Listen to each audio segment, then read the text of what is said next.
سورۃ الکہف بسم اللہ الرحمن الرحیم الحمدللہ الذی انزل علی عبدہ الکتاب ولم یجعل لہ عوجا، کتاب نازل کی اور اس میں کوئی کجی نہیں رکھی، قیما سیدھی ٹھیک ٹھیک روشن مبین، لینذر بأسا شدیدا۔ اس کتاب کے حضور پر نزول کے مقاصد میں سے ایک یہ بھی ہے خبردار کر دیں ایک بہت بڑی آفت سے، جس کے بارے میں حدیث میں آتا ہے کہ کوئی نبی اور رسول ایسا نہیں گزرا جس نے اپنی قوم کو دجال کے فتنے سے آگاہ نہ کیا،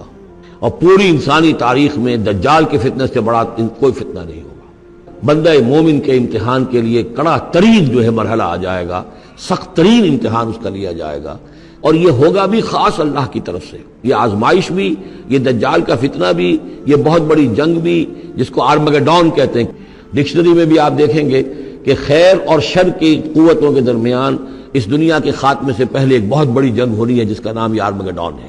یہ جو دجالی فتنہ ہے اس کے ساتھ ایک خاص مناسبت ہے سورہ مبارکہ کی۔ احادیث میں آتا ہے کہ دجالی فتنے کے اثرات سے بچنے کے لیے اس سورہ مبارکہ سے ذہنی اور قلبی رشتہ مفید ہے، اس کی تلاوت کرتے رہنا، خاص طور پر جمعے کے روز۔ دجالی فتنہ اصل میں کیا ہے سمجھ لیجئے کہ ایک تو ہے دجالی فتنہ بالعموم، دجل کہتے ہیں فریب کو، جیسے کہ کوئی نبی نہیں ہے وہ اس نے فریبی لبادہ اوڑھ لیا، نبوت کا دعویٰ کر رہا ہے، وہ دجال ہے۔